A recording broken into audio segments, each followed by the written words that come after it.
Assalamualaikum warahmatullahi wabarakatuh. Innal hamdalillah nahmaduhu wa nasta'inu wa nastaghfiruh.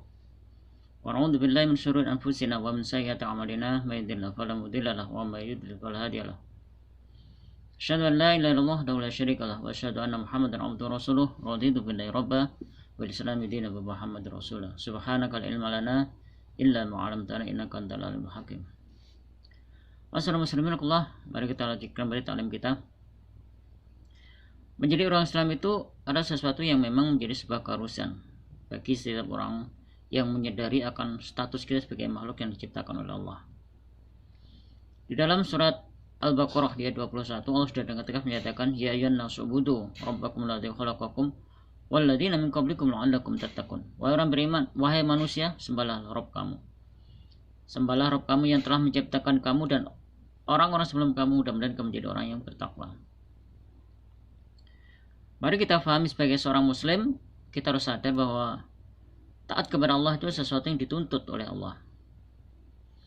Karena itulah, mari kita coba renungkan kembali bagaimana perjalanan hidup kita. Khususnya bagaimana kita yang sudah memproses diri kita dengan tarbiyah Ramadan. Kita harus sadar bahwa ternyata perjalanan hidup kita itu masih belum semudah seperti yang kita bayangkan. Kita memang sudah menyelesaikan Ramadan, tetapi yang perlu coba kita cermati adalah apakah kita bisa menghidupkan aktivitas Ramadan itu sepanjang kehidupan kita. Kalau kita merujuk kembali dalam Al-Quran, ya, di dalam surat Ar-Rum, ya, Allah sudah dengan tegas menyatakan di ayat yang ke-30 Allah sudah menyatakan waqim wajhaka lid-dini hanifa fitratallahi allati fataran nasa 'alaiha la tabdila li khalqillah dzalika dinul qayyim walakin aktsarun nasi la ya'lamun. Maka hadapkanlah diri kalian kepada agama yang lurus, yakni agama Islam. Itulah fitrah Allah ketika menjadikan manusia itu diciptakan dalam kondisi cenderung kepada fitrah, senang kepada nilai-nilai kebajikan yang di dalam agama Islam. Karena itu, ya, kita dituntut senantiasa setiap event Ramadan selesai, pasti kita akan diingatkan kembali ke firman Allah yang diabadikan dalam surat Ar-Rum, surat 30 ke-30. Ini artinya apa? Kita memang sadar bahwa sebagai makhluk yang diciptakan Allah itu kita merasa berat sekali, ya, sebagai makhluk yang memiliki karakter mudah tergesa-gesa, kita masih angin-anginan, kemudian kita tidak bisa istiqomah dan melakukan kebaikan. Nah, itu Allah perlu mengingatkan kembali kepada kita semua bahwa hidup kita, jati diri kita itu adalah bagaimana kita menyesuaikan, ya, hardware kita, fisik kita, jasmaniah kita untuk disesuaikan, diselaraskan dengan apa yang Allah ajarkan di dalam Al-Quran. Karena itulah yang harus coba kita pahami, interaksi kita dengan Al-Quran itu menjadi sebuah keniscayaan, sebuah keharusan yang tidak bisa ditawar. Ya, karena masyarakat muslimin Allah, kita seringkali menyadari bahwa sebagai makhluk yang diciptakan oleh Allah itu, kita memang tidak bisa lepas dari yang namanya petunjuk yang Allah berikan kepada kita. Coba lihat yang di dalam Al-Baqarah di ayat-ayat yang membicarakan tentang bagaimana proses kejadian manusia, ya. Jadi ketika manusia dan juga iblis diusir dari surga, Allah menyatakan qul nahbitu minha jami'a fa imma ya'tiyannakum minni hudan faman tabi'a hudaya fala khaufun 'alaihim wa lam yahzanun walladzina kafaru wa kadzabu bi ayatina ulaika ashabun nar hum fiha khalidun. Jadi Allah sudah memberitakan ketika Allah mengusir manusia, mengusir Adam dan Hawa dan juga iblis, ya, iblis itu dari bangsa jin, ya, untuk keluar dari surga, maka Allah sudah memberikan informasi pada kita, barang siapa yang berpegang teguh kepada apa yang kami berikan, apa yang kami turunkan, maka barang siapa berpegang teguh kepada hidayah itu, Allah akan membebaskan dari ketakutan dan kesedihan. Ya, karena itu kita coba lihat kembali bagaimana pesan moral yang Allah berikan pada kita ini. Dan sebaliknya ketika kita berpaling menjadi kafir, kita tidak percaya, ya, kita mengingkari dan mendustakan ayat-ayatnya, maka Allah menyatakan bahwa orang yang meninggalkan Al-Quran maka dia akan mengalami kehidupan yang ruwet, ya, yang tidak bisa menjanjikan. Bahkan seringkali dikatakan maka orang itu akan hidup dalam keterbukaan, dalam situasi yang sangat gelap, karena memang nanti dalam kondisi itu ya Allah akan menjadikan diri kita tidak memiliki pegangan hidup dan kita menjadi orang-orang yang celaka lantaran kita tidak berpegang teguh kepada Al-Quran. Walladzina kafaru wa kazzabu bi ayatina ulaika ashabun nar. Dan orang yang seperti maka mereka akan masuk ke dalam neraka, dan di dalam neraka itu khalidina fiha, kekal selama-lamanya. Karena apa? Solusinya apa? Mari kita istiqomahkan apa yang sudah kita dapatkan sepanjang Ramadan dengan tarbiyah Ramadan, ya, mulai dari bagaimana kita mengistiqomahkan untuk bagaimana kita menghidupkan puasa yang dalam konteks seperti ini, ya kita harus membiasakan puasa sunnah.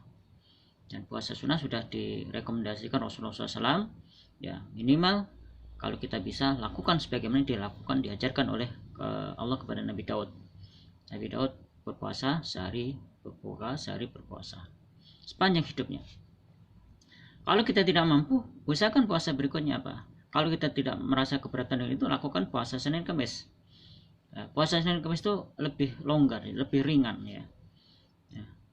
Dan kalau memang kita masih terasa berat, lakukan ya, puasa 3 hari dalam 1 bulan, minimal dalam tanggal 13, 14, 15 pada bulan Hijriah. Itulah kita membiasakan untuk bagaimana kita berpuasa. Tetapi jangan sekali-kali kita mencampurkan. Dalam konteks apa?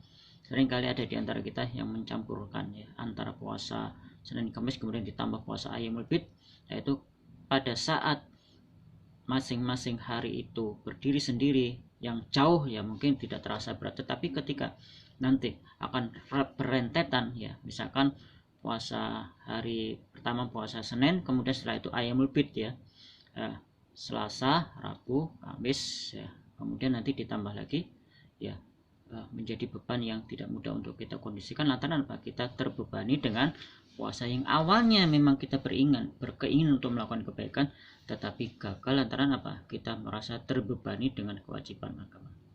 Ini perlu coba kita renungkan bersama. Kemudian yang berikutnya apa? Lakukan juga sholat malamnya. Sholat malam sesuatu yang memang luar biasa. Sholat malam. Wa minal laili fatajad bih nafilatan laka asa ayyabasaka rabbuka maqaman mahmuda. Dan dari sebagian malam menanjakan tahajud, dan di dalam tahajud itu insya Allah akan mendapatkan fadilah apa? Allah akan mengangkat ke tempat kita tempat yang terpuji. Dan yang terpenting apa? Biasakan untuk senantiasa bersedekah ya, khususnya yang menjadi kebiasaan kita. Kalau pada bulan Ramadan kita terasa mudah untuk bersedekah, berbagi makanan, tetapi di luar Ramadan terasa tantangan semakin berat. Dan terakhir apa? Usahakan untuk senantiasa ya melakukan aktivitas yang berikutnya apa? Senantiasa tilawah atau membaca Al-Quran. Ya, semoga ini menjadi renungan kita bersama ya. Tilawah Al-Quran itu penting untuk kita lakukan karena apa? Di dalam sholat yang kita kerjakan kita senantiasa memohon kepada Allah dan kalimat ihdinas shiratal mustaqim. Ya Allah tunjukkan kami jalan yang lurus. Tetapi faktanya satu, Al-Quran mengingatkan kepada kita, menceritakan kepada kita bahwa kita sebagai umat Muhammad sudah berpaling jauh dari Al-Quran.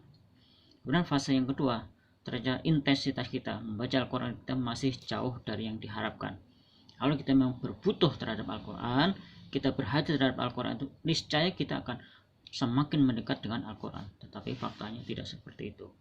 Ini ada sebuah kalimat yang nampaknya berbeda dengan apa yang kita mohonkan, yang kita ucapkan.